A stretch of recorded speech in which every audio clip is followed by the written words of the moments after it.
let's continue the conversation around the ANC. So over the last 24 hours, there have been multiple developments in the ANC that may have a direct impact on its 55th elective conference starting tomorrow. MPs who voted in favour of the independent panel report indicated that their intention to fight any disciplinary action that may come their way. At the same time, the Acting Secretary-General, Paul Mashatile, has since confirmed that the disciplinary action will indeed take place, but there's much more that's come out of that. Gauteng, the Gauteng Special Provincial General Council, that meeting taking place last night, and Govan Whittleshas is in studio with us. Let's begin, Govan, with the disqualification of people like Tony Yengeni, but there has been developments around his name at least. Who are the other names that unfortunately are not going to be allowed to stand for positions come the conference? Well, let's just focus on Tony Yengeni first. An interesting comment coming from Julius Malema regarding Tony Yengeni's disqualification and his appeal that was since successful. Julius Malema saying that what the chairperson of the electoral committee, Kgalema Motlanthe, had done was just brutal against Tony Yengeni. Yeah. He's referring to the fact that Tony Yengeni produced evidence of his criminal record being expunged to the appeals committee of that electoral committee.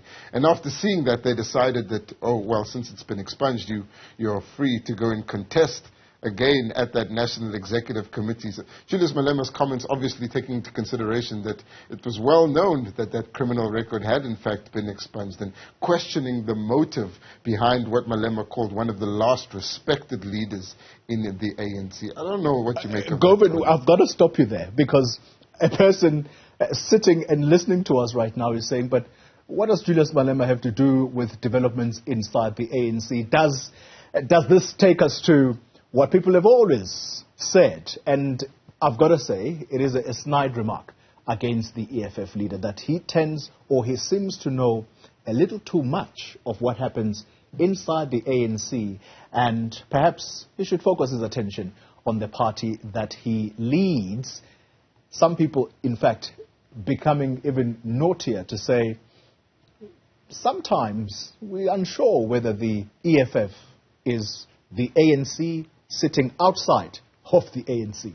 It does seem to irk the ANC as well, but it does appear that Julius Malema has a vested interest in what happens in the ANC. I'll take you back to one of his comments, I think it was about a year ago, where he said, like it or not, I will become the deputy president of this country. And since then, there's been a lot of speculation around how that might happen if the ANC would consider, even at a national level, going to coalition. It irks the ANC so much that Ronald Lamola famously had said that it's time that they start debating about who should take over from Julius Malema in the EFF, and saying Floyd Shivambu is ready to lead that thing. But Julius Malema not short of any comments as he's leading towards the conference. Let's go back to some of these other candidates that have since had finality on their appeals from the electoral committee. So the reason why Batabile Dlamini's disqualification has been upheld by the electoral committee is that they found that her questioning whether the electoral committee's rules were inconsistent with the ANC constitution was not a valid enough argument for them to lift their decision to disqualify her based on that guilty verdict for perjury in the Johannesburg Magistrates Court. Interestingly, the electoral committee saying that they would take this matter to conference and have the delegates decide whether or not their rules and their basis for disqualification is inconsistent with the ANC constitution, which allows members to contest if they're a member in good standing. But Tabile Dlamini is saying that that seems like a personal attack on me. Another interesting one is Andile Lungisa losing his appeal in the High Court in the Eastern Cape to have his 2-year sentence overturned. That's the man who famously hit a fellow MP with a jar on his head. Yeah, that was 2 years ago when he did that. It's still haunting him. He has confirmed to Newzroom Afrika yesterday that he hasn't got a letter from the electoral committee disqualifying him yet. Now, that appeal, of course, in the High Court had a lot of bearing on that. So the electoral committee right now would have to make its decision known on Andile Lungisa. Should point out he's in the top 10 of leaders who received nominations for the ANC's NEC.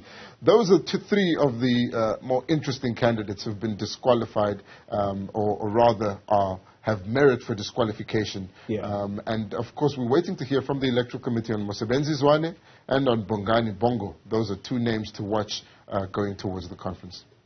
By the sound of it, Govan, every time we go to bed, there are new developments the next morning. So we really need to sit up and watch very closely as to the developments leading to the start of this conference. And I say this because yesterday there was a special Provincial General Council in Gauteng.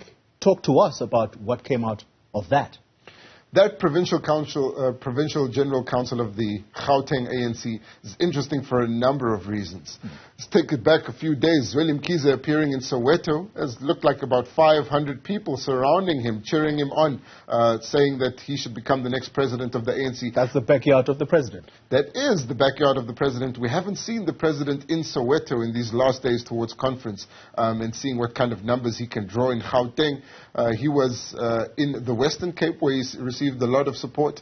He was in Limpopo as well, where it was a government event, but a number of ANC branches there, specifically from the Mopani region, which had a number of disputes, still endorsing him, saying he should go for a second term. They've got huge numbers. But Gauteng is interesting because it is the home ground of the president, and Julius Malema here in the province, as the leadership of Gauteng say, they haven't put it clearly on who they'll support for the president's position.